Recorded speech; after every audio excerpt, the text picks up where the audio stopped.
Halo, perkenalkan aku Desi, usia 42 tahun.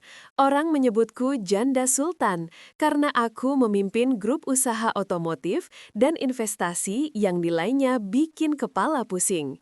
Di ruang rapat aku tegas, di lantai bursa aku cepat, tapi di rumah aku hanya perempuan yang kadang takut pulang karena sepi. Malam ini, aku ingin cerita sesuatu yang tidak kutemukan di neraca laba rugi.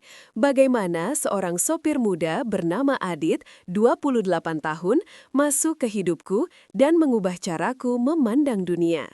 Sebelum kita mulai, dukung dulu kanal ini dengan menekan tombol subscribe. Tulis juga nama kota kalian di kolom komentar, supaya kita bisa saling sapa. Siap? Tarik napas pelan, dengarkan dengan tenang. Ini kisahku, dari awal sampai akhir, tanpa bab, tanpa musik berlebih, hanya suara yang jujur. Pagi pukul 6 adalah nada dering kesibukan yang sudah bertahun-tahun ku dengar. Dari balkon apartemenku di pusat Jakarta, kota tampak bergerak bahkan sebelum matahari lepas dari kabut. Aku mengangkat cangkir kopi, menghirup pelan, lalu menatap layar ponsel yang dipenuhi notifikasi. Saham A naik tipis, saham B melemah, 2 email klien minta keputusan, 1 pengacara mengirim draft. Rutinitas ini membuat banyak orang iri. Tapi siapa yang iri pada detik-detik hening saat kau memegang kekuasaan besar namun tidak punya siapapun yang ingin kau kabari karena rindu? Sopir lamaku, Pak Jaka, resmi pensiun bulan lalu. Aku menunda mencari pengganti. Kadang aku suka menyetir sendiri. Sampai akhirnya Lila, manajer keuanganku yang cerewet tapi setia, menaruh berkas kandidat sopir di meja. Bu Desi, pilihlah hari ini. Jadwal ibu gila. Ibu butuh orang yang bisa diandalkan, katanya. 3 nama kuletakkan di sisi kiri. Wawancara pertama terlalu banyak senyum basa-basi. Wawancara kedua terlalu kaku. Wawancara ketiga, aku membuka pintu dan bertemu sorot mata yang membuat waktu melambat sepersekian detik. "Selamat pagi, Bu. Nama saya Adit," katanya. Seragamnya rapi, tapi bukan itu yang menarikku. Ada keteduhan yang langka, tidak menilai, tidak mengukur, hanya melihat. Kami sepakat ia mulai besok. Hari pertama, lift berhenti di lantai lobi. Ia berdiri tegak, menunduk sopan. Tangan kirinya memegang topi, tangan kanan membawa tas kecil berisi surat-surat kendaraan. "Pagi, Bu." Sederhana, aku mengangguk. Di parkiran, ia membuka pintu belakang sebelum aku selesai melangkah. Mobil melaju, radio dimatikan tanpa kuminta, kaca disetel agar sinar pagi tidak terlalu menyilaukan. Sepanjang jalan, ia tidak berusaha mencairkan suasana dengan obrolan basi. Ia hanya fokus pada jalan dan sesekali menoleh memastikan aku nyaman. Aku yang memulai percakapan. "Adit asal mana?" Katanya, "Semarang, Bu. Ibu di sini panggil Adit saja. Saya baru setahun di Jakarta. Ibu saya tinggal dengan adik saya." Ia bercerita pelan tentang ibunya yang punya riwayat MAH kronis, tentang kos sederhana di pinggir kota, tentang cita-cita membuka bengkel kecil suatu hari nanti. Caranya bercerita tanpa mengeluh membuatku diam-diam membandingkannya dengan para lelaki berjas yang seling duduk di seberang meja rapat sambil memamerkan angka. Lampu merah pertama. Seorang bapak paruh baya setengah berlari menyeberangi jalan membawa kardus berisi roti. Adit menahan rem, memberi jalan. Bapak itu menunduk, bibirnya mengucap terima kasih. Aku mengintip wajah Adit dari pantulan kaca. Tidak ada kebanggaan palsu di sana, hanya refleks untuk memanusiakan sesama. Aku mengeluarkan selembar uang dari dompet. "Berikan untuk bapak itu," kataku. Ia sempat menoleh seolah memastikan. "Baik, Bu." Ia turun, menyodorkan uang dengan 2 tangan. Saat kembali duduk di balik kemudi, ia tidak memuji atau mengomentari. Yang kulihat hanya senyum tipis yang hangat. Entah kenapa, pujian yang paling kucari di dunia kerja tiba-tiba terasa kecil dibanding senyum itu. Di kantor, Hari itu berlalu seperti biasa, laporan, rapat, keputusan. Namun, setiap kali aku turun ke lobi, Adit selalu berada 2 langkah di sisi kananku. Tidak berlebihan, tidak menempel, tapi selalu ada. Saat hujan tiba-tiba turun, payungnya sudah terbuka. Saat aku menahan pintu lift yang mendadak macet, ia memeriksa tombol darurat sambil berkata, "Tidak apa-apa, Bu, mari turun tangga saja." Ia memandang dunia dengan cara yang membuatku merasa aman. Kali terakhir aku merasakan aman seperti itu sudah lama sekali, sebelum status janda menempel di namaku dan sebelum orang-orang memujiku lebih sering karena porselen di ruang tamu daripada isi percakapan di ruang makan. Perjalanan-perjalanan berikutnya membuka hal-hal kecil yang tidak masuk CV. Ia hafal jalan-jalan tikus, tahu kapan menahan diri untuk diam, kapan bertanya, kapan membiarkan lagu instrumental mengisi kabin supaya pikiran tidak meledak. Suatu sore, kami macet di jalan layang. Matahari menyentuh atap-atap kota. Aku menatap layar ponsel, notifikasi berjatuhan. Aku menutupnya. "Adit," kataku, "kalau kau bisa libur sehari, kemana?" Ia tertawa pelan. "Ke pasar burung, Bu." Saya suka lihat burung kicau, tenang rasanya. Jawaban itu membuatku tersenyum. Banyak lelaki kota ingin ke rooftop bar. Adit ingin ke pasar burung. Malam itu, di apartemen, aku menyiapkan diri untuk tidur, tetapi pikiranku kembali ke jawaban itu. Damai seperti burung kicau. Aku mematikan lampu, dan untuk pertama kalinya dalam waktu lama, hening terasa tidak mengancam. Suatu pagi, atap gudang di salah satu showroomku bocor setelah hujan deras. Lila panik. "Bu, supplier marah, barang basah." Aku minta Adit melaju ke lokasi. Kami sampai. Para teknisi kebingungan. Adit menyingsingkan lengan, ikut memanggul terpal, menyetel talang darurat, meminjam tangga, memimpin perbaikan kecil-kecilan tanpa banyak kata. Saat semua tertutup, ia turun, keringat bercampur debu, menunduk meminta izin membersihkan diri. Aku menatap punggungnya. Ada sesuatu yang meluruh. Selama ini aku selalu dikelilingi orang yang berdebat dulu untuk membuktikan siapa paling benar. Adit melangkah dan selesai. Aku mulai membawa Adit ke pertemuan di luar kota, bukan sebagai sopir semata, tetapi sebagai penenang yang membuatku memilih kata-kata lebih pelan, lebih tepat. Di rest area, ia menyeduhkan teh hangat untukku dengan gelas kertas. "Pakainya gula batu, Bu, biar nggak bikin perut panas." Aku meminumnya. "Terima kasih, kami tidak memerlukan banyak kata." Aku membiarkan rasa nyaman itu mengalir seperti lampu jalan yang berjajar tak usai. Dan seperti setiap kisah yang baru menghangat, ada saja angin dingin yang mencoba menyusup. Mulanya hanya bisikan di lobi, lalu DM anonim di akun perusahaan. Nada-nadanya mirip, "Hati-hati pada sopirmu, terlalu muda, terlalu mudah." Lila menaruh amplop tanpa nama di mejaku. Di dalamnya, foto Adit sedang mengantar donasi perusahaan ke panti jompo dan selembar kertas bertuliskan tuduhan dangkal. Aku meremasnya, bukan karena percaya, tetapi karena lelah. Di usiaku, reputasi adalah kaca tipis, bening, indah dari jauh, hancur oleh kerikil kecil. Aku mendesah, memutuskan untuk melakukan sesuatu yang kini kusesali bila ku ingat, menguji kesetiaan orang baik. Siang itu, setelah pertemuan, aku pura-pura lupa dompet di kursi belakang. Adit melihat, mengejar, mengulurkan. Dompet ibu tertinggal. Ia menyebut ibu, formal tapi sungguh-sungguh.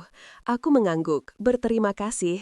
Itu seharusnya cukup. Namun, kerikil sudah berada di tanganku, dan aku melemparnya sekali lagi. Malamnya, kukatakan perusahaan sedang merayakan pencapaian, lalu menyodorkan amplop besar. "Bonus untukmu." Ia kaget. "Bu, ini terlalu banyak." Aku memaksa. Ia menerima dengan canggung. Jam 9 malam, seorang anonim mengirim foto Adit memegang amplop, menulis kalimat sinis. "Semua ada harganya." Aku merasakan kemarahan yang diarahkan bukan pada Adit, melainkan pada diriku yang membiarkan orang asing merusak rasa percaya. Keesokan paginya, sebuah nama dari masa lalu muncul di lobi, Dharma. Dulu partner bisnis, kini musuh yang fasih berbicara dengan tangan di saku dan kebencian di sela senyum. Desi, aku dengar kabarmu dengan sopir baru, katanya lirih, cukup untuk membuat udara menegang. Ia mengabaikan keberadaanku, melangkah ke arah Adit, menyodorkan kartu nama. Kalau butuh tambahan, hubungi aku. Bayarannya lebih dari cukup untuk ibumu. Aku memotong, jauhkan tanganmu. Dharma hanya tertawa, berjalan pergi seperti seseorang yang baru saja meletakkan serpih es di cangkir hangat agar retak pelan. Tekanannya segera terasa. Satu saham afiliasi perusahaan jatuh tanpa alasan fundamental. Ada email yang disusupi rumor, ada kontrak yang mundur. Aku berlari ke sana kemari memadamkan api. Adit melihat kegiatanku yang tidak biasa. Ibu, saya bisa bantu apa? Aku menggeleng. Kau cukup ada. Tapi malamnya, ia mengirim pesan. Ibu, kalau semua ini karena saya minta maaf. Aku mengetik balasan, menghapusnya, mengetik ulang. Bukan, ini karena orang yang takut pada orang baik. Serangan Dharma menajam. Ia menggelar pesta amal, mengundangku, dan di sana, di tengah kilau gaun dan gelas kristal, ia menyisipkan kata-kata yang memalukan. Ku dengar, sopirmu suka meminjam uang karyawanmu, Desi. Orang-orang tertawa kecil. Aku menatap Adit. Wajahnya memerah, tapi ia menahan diri. Di perjalanan pulang, ia berkata lembut, "Maaf Bu, saya tidak seharusnya menjadi alasan ibu jadi bahan omongan." Aku berhenti menatap kota di jendela, lalu menatapnya melalui cermin tengah. Orang yang mencintai keheningan tidak akan kalah oleh kegaduhan, kataku. Ia mengangguk pelan, tapi aku tahu luka kecil sudah menggores.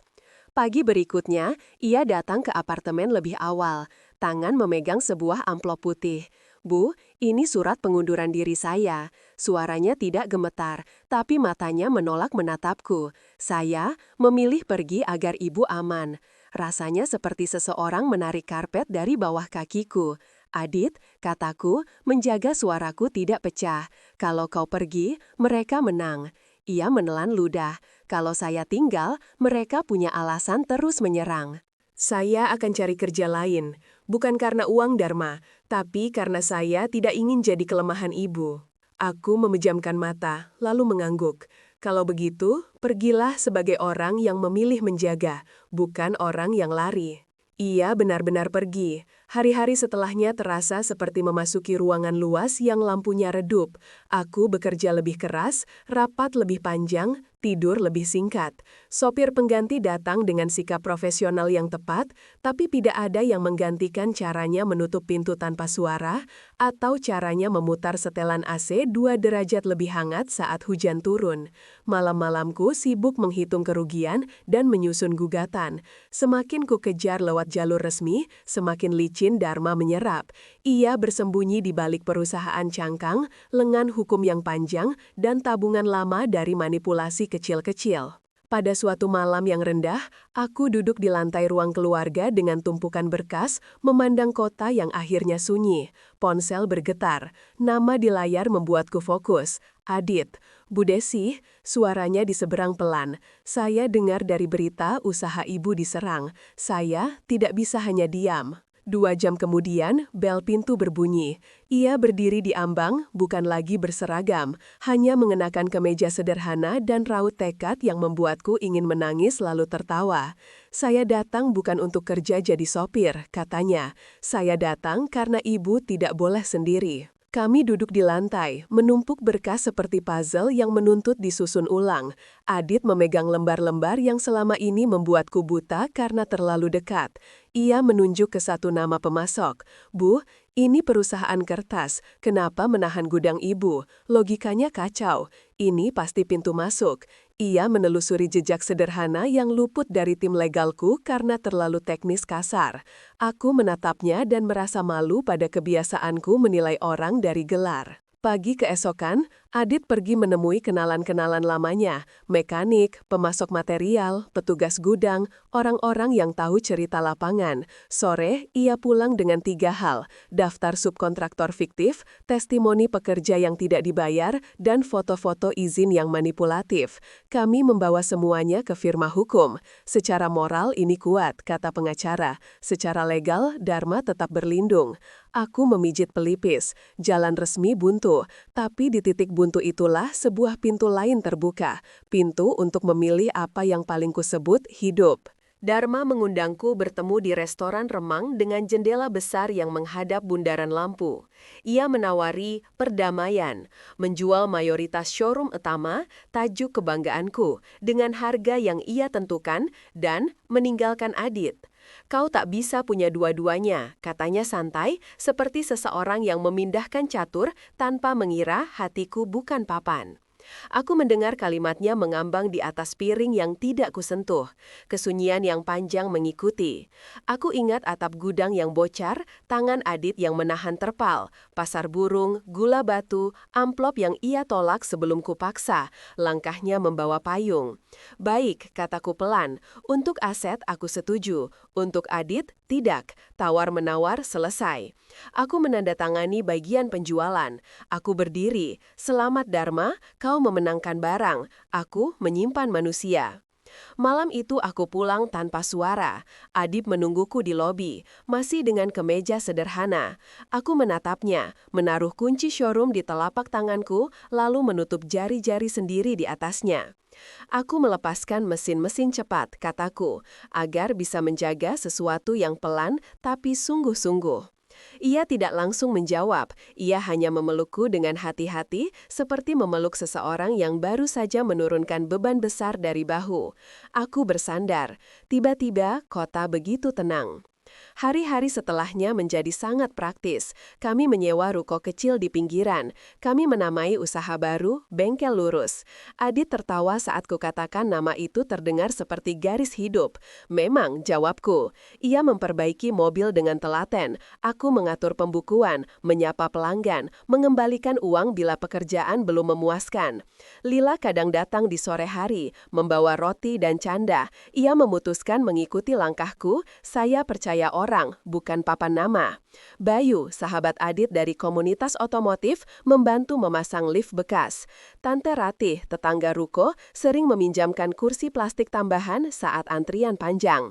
Ada yang mengejek di awal, turun kelas Bu. Aku tersenyum, turun tinggi hati, lalu sibuk lagi memegang kain lap dan faktur.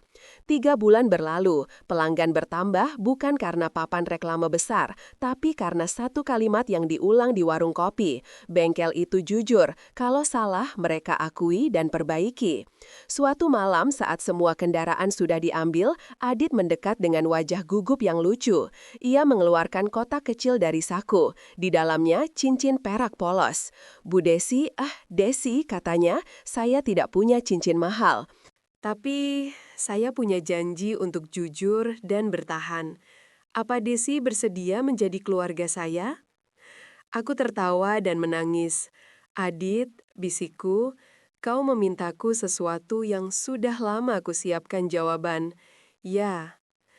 Kami menikah sederhana di halaman ruko yang disulap jadi tempat resepsi kecil.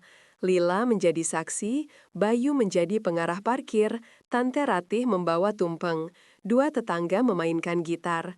Tidak ada dekor mewah, tapi ada mata yang basah dan tawa yang lepas. Setelah acara, Mira, mantan stafku yang dulu kubantu biaya ayahnya, menyodorkan map. Bu, ini catatan aset kecil yang terlewat saat penjualan ke Dharma. Secara hukum masih atas nama ibu, nilainya lumayan. Aku terdiam. Tidak ada teriakan kemenangan, hanya ucapan syukur. Ternyata kebaikan tidak pernah hilang arah. Ia menitipkan diri di tangan-tangan yang diam. Musim berganti, usaha bertumbuh pelan. Dalam perjalanan pulang, Adit menyandarkan kepalaku ke bahunya. Kita tidak kaya raya, katanya, tapi aku tidak pernah segini tenangnya. Aku mengangguk. Dulu aku membeli tenang, sekarang tenang yang memilih kita. Suatu pagi, aku muntah saat mencium bau bensin. Lila bersorak lebih dulu dibanding dokter. Bunda Desi katanya sambil memelukku. Kami menatap satu sama lain, tertawa tanpa suara. Bayi ini adalah definisi paling jelas dari modal cinta. Waktu membawa kami ke pameran otomotif kecil, bengkel lurus membuka stand mungil. Di ujung aula, aku melihat nama lamaku di neon biru, showroom yang kini milik Dharma. Lampunya redup, karyawannya gelisah. Dharma berdiri di depan, tidak lagi setajam dulu. Ia menatap kami lama, lalu berjalan mendekat. "Selamat," katanya datar, suaranya kehabisan butiran garam. "Kau kehilangan kerajaan, tapi wajahmu tidak lagi kehilangan jalan pulang." Aku menatapnya tanpa dendam. "Semoga kau juga pulang." Ia mengangguk, melangkah pergi. Aku menggenggam tangan Adit lebih erat. Malam ini, aku menulis baris penutup sambil memegang perut yang perlahan menegang. Bayi kami menendang pelan seperti mengetuk pintu masa depan. Rumah mungil kami tidak punya lift pribadi, tapi punya kursi rotan di teras untuk menatap bintang. Garasi kami tidak berisi supercar, tapi ada kotak perkakas yang disusun rapi dan cat yang belum sepenuhnya kering. Telepon genggamku tidak lagi dipenuhi notifikasi transaksi besar, melainkan foto-foto pelanggan yang tersenyum dan pesan singkat. "Terima kasih Mbak Desi, Mas Adit. Mobil saya terasa seperti baru." Jika ada yang bertanya kapan aku berhenti menjadi janda sultan, jawabannya, aku tidak pernah berhenti. Aku hanya memindahkan makna dari sultan uang menjadi sultan hati. Aku masih bekerja keras, masih mengambil keputusan, masih belajar. Bedanya, kini aku pulang pada seseorang yang duduk di sisi ranjang sambil membacakan satu paragraf terakhir sebelum lampu dimatikan.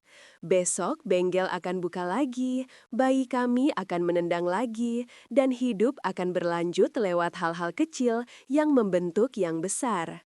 Terima kasih sudah mendengarkan sampai akhir. Kalau kamu menyukai cerita ini, jangan lupa tekan subscribe dan tuliskan nama kota kalian di kolom komentar. Siapa tahu suatu hari kita bertemu, entah sebagai pelanggan, tetangga ruko, atau sahabat yang duduk minum teh gula batu saat hujan mulai turun. Dari Jakarta, aku Desi, mengakhiri malam dengan satu kalimat yang ingin kau bawa pulang. Kekuatan bukan berarti tidak pernah jatuh, melainkan berani memilih apa yang tetap kau genggam ketika semua yang lain harus dilepas.